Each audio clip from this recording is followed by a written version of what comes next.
हिमाचल का एक गांव। सभी लोग चैन की नींद सो रहे थे। हल्की हल्की बारिश से रात और गहरी हो गई थी कि अचानक एक औरत की चीख सुनी। सारा गांव नींद से जाग गया। कोई है क्या? कोई तो मेरी मदद करो। वो हैवान मेरी बेटी को मार डालेगा। सरपंच जी, आप तो मेरी मदद कीजिए। एक औरत अपने ही खून में लथपथ गांव के हर घर का दरवाजा खटखटा रही थी, पर गांव के एक भी आदमी ने उस रात दरवाजा नहीं खोला। जिसने भी मदद करने की सोची थी तो अपने परिवार के लोगों की सोच अपने हाथ समेट कर बैठ गया। उस रात करीब 2 घंटों तक उस औरत ने लोगों से मदद की गुहार लगाई और ज्यादा खून बहने के कारण वहीं तड़प तड़प कर मर गई। 4 साल बाद देखो कैसा है, हम पूरे हनीमून इसी घर में रहेंगे। मनोज ने अपनी पत्नी सुमोना से कहा था। सुमोना भी हनीमून का नाम सुनकर शर्माते हुए बोली, हाँ जी, अच्छा है, पर बहुत महंगा होगा ना? हाँ है तो, पर तुमसे महंगा नहीं। मनोज ने सुमोना से रोमांटिक अंदाज में किसी हीरो की तरह कहा था, जिसे सुन सुमोना शर्माते हुए सीधा घर में चली गई और मनोज एक धीमी मुस्कान अपने चेहरे पर सजाया वापस सामान लेने चला गया था। ओ साहब जी, पूरा हिमाचल छोड़ के आपको यही गांव मिला क्या हनीमून मनाने के लिए? आपको इस गांव की हकीकत पता भी है? मनोज गाड़ी से सामान उतार रहा था, तभी ड्राइवर ने मनोज से डरते हुए कहा था। ड्राइवर को लगा था कि शायद उसकी बात सुनकर मनोज डर कर कहीं और चला जाएगा, पर मनोज के कानों में चूं तक नहीं लगी, बल्कि उसने ड्राइवर से मुस्कुराते हुए कहा, मालूम है ड्राइवर साहब, सब पता कर लिया है, आप बेफिक्र रहिए, कुछ नहीं होगा हमें। मनोज की बात सुनकर ड्राइवर मन ही मन उसे पागल करार दे चुका था। मनोज जब सामान लेकर ऊपर पहुंचा तो उसकी नजरें सुमोना को तलाशने लगी। मनोज ने सोनम को पुकारा भी, लेकिन सुमोना का कोई जवाब नहीं आया। मनोज को किसी अनहोनी का डर सताने लगा था। वो तुरंत ही घर के सभी कमरों में सुमोना को ढूंढने लगा कि अचानक ही से सुमोना दिखी। वो कमरे के दूसरी तरफ बालकनी में खड़ी दूर कुछ देख रही थी। सुमोना, कब से तुम्हें आवाज लगा रहा हूँ और तुम हो कि यहाँ खड़ी हो? मैं तो बस उस औरत को देख रही थी। बेचारी दिखने में कितनी मासूम सी लगती है ना। कौन औरत? सामने तो कुछ भी नहीं है, खाली मैदान है और बस एक गुलमोहर का पेड़ है, और तो कुछ भी नहीं है। हाँ, उसी पेड़ के नीचे देखो। सुमोना ने मनोज को उंगली से इशारे कर बताने ही वाली थी कि पलक झपकते ही वो औरत गायब हो गई। ये देख सुमोना भी चौंक गई थी। फिर खुद ही अपने दिमाग का भ्रम समझ बड़बड़ाते हुए वापस अपने कमरे में चली गई। कुछ देर दोनों एक दूसरे की बाहों में लेटे बातें कर रहे थे। बातों ही बातों में मनोज को कब नींद आ गई उसे पता ही नहीं चला, लेकिन आधी रात में जब उसकी आंख खुली तो सुमोना नहीं थी। अपनी पत्नी को गायब देख मनोज की नींद एक पल में उड़ गई। उसने बाथरूम और आसपास के सारे कमरे देख लिए, लेकिन सुमोना का कुछ पता नहीं चला। तभी मनोज के मन में सुबह की बालकनी का ख्याल आया। यही सोचकर जब मनोज उसी कमरे के दूसरी तरफ की बालकनी में गया तो देखा सुमोना किसी लाश की तरह एक जगह खड़े होकर सामने किसी को देख रही है। मनोज को अब सच में ड्राइवर की बातों का एहसास हो रहा था, पर फिर भी खुद पर हिम्मत कर मनोज ने सुमोना के कंधे पर हाथ रखकर पूछा, इतनी रात में अकेली खड़ी यहाँ क्या कर रही है? चलो अंदर, ठंड लग जाएगी। ठंड तो उसे भी लग रही होगी ना, मैं उसे कुछ कपड़े दे आऊं? कैसी बात कर रही हो तुम? और किसको ठंड लग रही है? वहाँ सामने देखो, वो उस गुलमोहर के पेड़ के नीचे एक औरत खड़ी है। वो मुझे कब से देख रही है, शायद मुझसे कुछ कहना चाहती है। मैं एक बार उसके पास जाऊं? सुमोना की बात सुनकर मनोज ने जब गुलमोहर के पेड़ के नीचे देखा तो उसे इस बार भी कोई नहीं दिखा था, पर अब मनोज को इस बात का यकीन हो गया था कि जरूर सुमोना के साथ कुछ तो है। क्यों बार बार वो बालकनी में खड़े होकर गुलमोहर के पेड़ को निहारती रहती है। यही सोचकर मनोज सुमोना को प्यार से वापस कमरे में ले आया। कमरे में आते ही सुमोना नींद से सो गई थी, पर मनोज का नींद से वास्ता पड़ चुका था। वो रात भर ड्राइवर से इस बारे में बात करने का सोचता रहा और सुबह होते ही सुमोना के साथ ले मार्केट चला गया। कुछ देर सुमोना को शॉपिंग के लिए भेज वो ड्राइवर से बात करने के लिए आ गया था। पता नहीं क्या है उस बालकनी में और क्या ही दिखता है उसे उस गुलमोहर के पेड़ के नीचे। अरे मैं तो यहाँ इसलिए आया था कि अपनी हॉरर नॉवेल को पूरा कर सकूं। सोचा था फील आएगी तो कुछ नया लिखूंगा, पर जब से यहाँ आया हूँ तब से मूड खराब है। तुम बस एक काम करो, जल्दी से जल्दी हमें यहाँ से दूर ले चलो। मनोज अभी ड्राइवर से बोल ही रहा था, तभी ड्राइवर ने देखा कि दूर खड़ी सुमोना इमली खा रही है। ये देख ड्राइवर के होश उड़ गए। उसने मनोज से तुरंत पूछा, तुम्हारी पत्नी पेट से है क्या? हाँ, दूसरा महीना चल रहा है। मनोज की बात सुन ड्राइवर हताश होकर बैठ गया।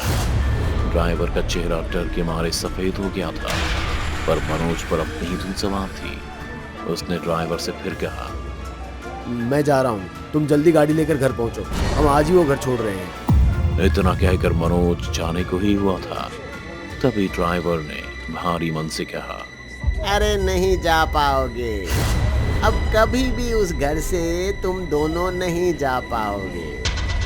क्यों नहीं जा पाएंगे? कौन रोकेगा हमें? तू? मैं नहीं, बल्कि वो औरत रोकेगी आप लोगों को जो आपकी पत्नी को उस गुलमोहर के पेड़ के नीचे दिखाई देती है। वो कोई मामूली औरत नहीं है साहब, डायन है, डायन।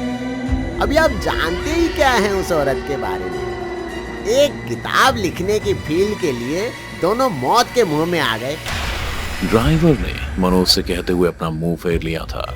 इस पर मनोज वापस बैठ ड्राइवर से बोला, कौन है वो औरत? तुम जानते हो उसे?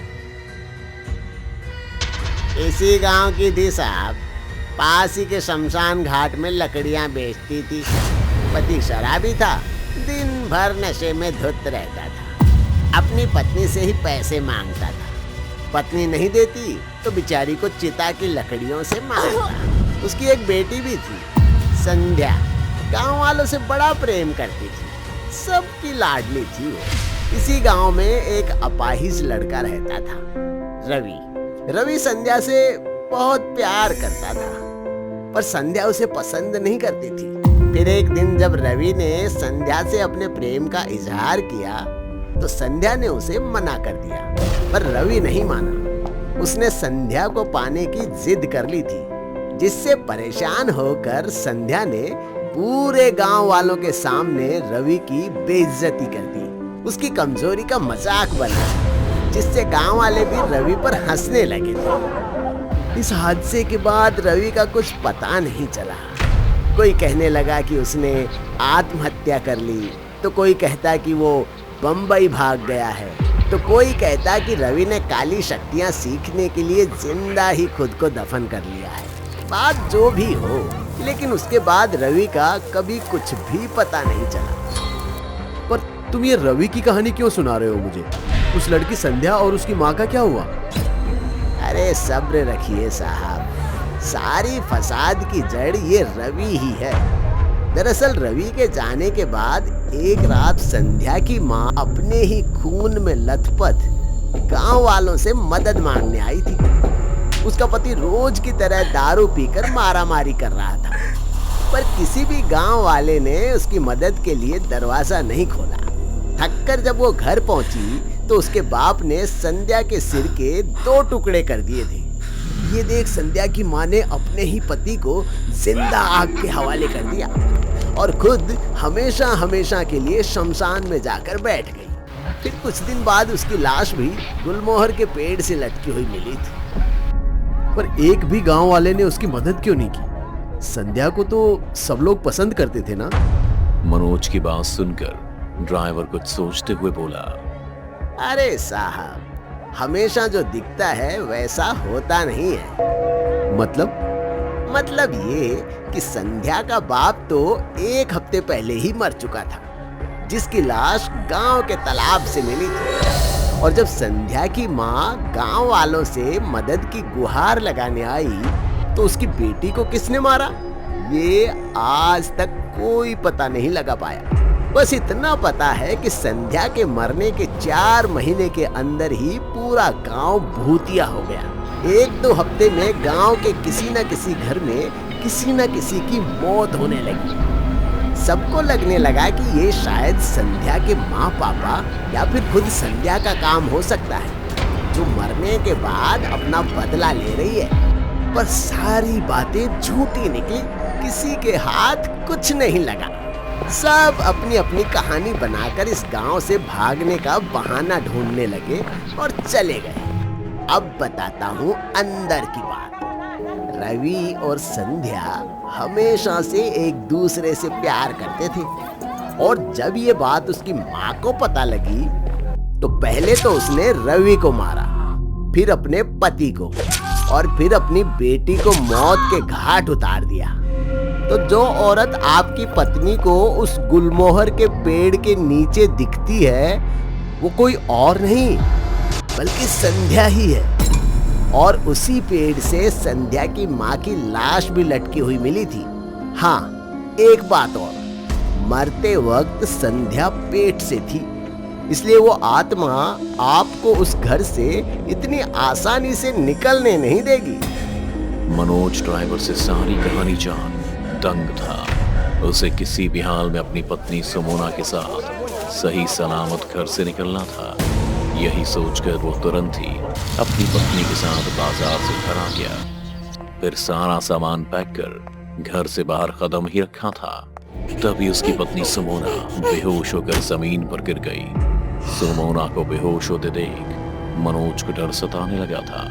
तुरंत ही डॉक्टर को बुला उसने सुमोना के सारे टेस्ट करवा दिए, लेकिन फिर भी सुमोना होश में नहीं आ रही थी। मनोज सुमोना के पास बैठा हुआ गुलमोहर के बारे में सोच ही रहा था, और जब उससे रहा नहीं गया वो हाथ में पेट्रोल लिए उस गुलमोहर के पेड़ को जलाने को चल दिया। तू जो कोई भी है, मुझे पता है तेरी वजह से मेरी पत्नी की आज ही हालत है। जल्दी से उसे ठीक कर दे, वरना मैं तुझे जलाकर राख कर दूंगा। मनोज गुस्से में पेड़ से कहता हुआ उस पर पेट्रोल छिड़क रहा था। उसके इतना कहने पर भी जब कोई उसके सामने नहीं आया तो मनोज जेब से लाइटर निकाल पेड़ को जलाने ही वाला था। तभी एक बंदा मनोज की गर्दन में गिरा। इससे पहले वो कुछ समझ पाता, अगले ही पल फंदे ने मनोज की गर्दन को जकड़ लिया और उसे हवा में उठा उसका दम घोटने लगा। मनोज हवा में अपने पैर को रखता हुआ अपनी एक सांस के लिए तड़प रहा था। फिर देखते ही देखते उसके पैर शांत हो गए। उसकी आंखों की पुतली गद्दे से लटक चुकी थी। मनोज अब मर चुका था। अगली सुबह जब मनोज की मौत की खबर फैली तो पुलिस ने मामले की तफ्तीश करते हुए सुसाइड का केस बनाया और फाइल बंद कर दी। सुमोना भी अपना सब सामान पैक कर मनोज की लाश के साथ एम्बुलेंस में घर जा रही थी। बीच रास्ते में उसने एम्बुलेंस को साइड में रुकने को कहा और गाड़ी से उतरते ही वो इस शख्स के गले जा लगी। आखिर तूने कर ही दिखाया, हटा दिया उसे रास्ते से। मनोज को तो मरना ही था प्रेम। उसकी मौत तो उसी दिन तय हो गई थी जिस दिन उसने हनीमून के लिए हाँ करी थी। मुझे पता था वो किसी हॉरर नॉवल पर काम कर रहा है, इसीलिए उसे बातों में उलझाकर यहाँ लाई। अब देखो उसकी लाश एम्बुलेंस में पड़ी हुई है, पर मेरे से ज्यादा इस काम को उसके अंजाम तक पहुँचाने वाला एक इंसान और है जिसका नाम है रवि। रवि का नाम लेते ही एक आदमी चलता हुआ सुमोना और प्रेम के पास आया। तो ये है आपका बॉयफ्रेंड जिसके लिए आपने अपने पति को मरवाया है? क्या करे साली, भूख जो है खत्म होने का नाम ही नहीं लेती। ले ये रहा तेरा बाकी का पैसा, और अगर गलती से भी मुंह खोला ना तो गुलमोहर की अगली कहानी में तू होगा, समझा ना? सुमोना की बात सुनकर ड्राइवर रवि चुप हो गया था। तभी प्रेम ने सुमोना से कहा, अब इस बच्चे का क्या करना है? गिरा दे। पागल हो गया है? भले ये तेरा बच्चा है, लेकिन इस पर ठप्पा तो मनोज का लगा हुआ है ना। और यही तो हुक्म का इक्का है मेरा, इसी के सहारे तो मुझे सारी दौलत मिलने वाली है। सुमोना का ये कमीनापन देखकर प्रेम और रवि भी चौंक गए थे, पर किसी ने कुछ नहीं कहा। और जब दोनों जाने को हुए ही थे कि अचानक ही रवि नीचे गिर गया। इस वजह से उसकी एक नकली टांग बाहर निकल गई थी, पर दोनों में से कोई भी उसकी मदद के लिए आगे नहीं आया। और एम्बुलेंस में बैठकर चले गए। दरअसल रवि ने जो कहानी मनोज को बताई वो तो सब इस गांव की सच्चाई थी। बस इस बात को छोड़कर कि संध्या कभी रवि से प्यार नहीं करती थी और रवि ही वो अपाहिज लड़का था जो संध्या से प्यार करता था। उसने ही अपनी बेइज्जती का बदला लेने के लिए संध्या को मारा था, फिर उसके माँ बाप को भी। पर गांव वालों का कहना है कि उन्हें आज भी किसी औरत की आत्मा उस गुलमोहर के पेड़ के नीचे दिखाई देती है। पर सुमोना ने जो कुछ भी मनोज को बताया था वो बस सिर्फ एक झूठ था, ताकि वो भूत का सहारा लेकर मनोज को मारकर इस शादी के रिश्ते से आजाद हो सके। दोस्तों, अगर आपको हमारी कहानी अच्छी लगी हो तो लाइक, कमेंट और शेयर जरूर करें। साथ ही रेगुलर अपडेट के लिए चैनल को सब्सक्राइब करें। और अगर आपके पास भी कोई डर से भरी दमदार कहानी है तो भेजिए हमारे मेल एड्रेस पर अभी।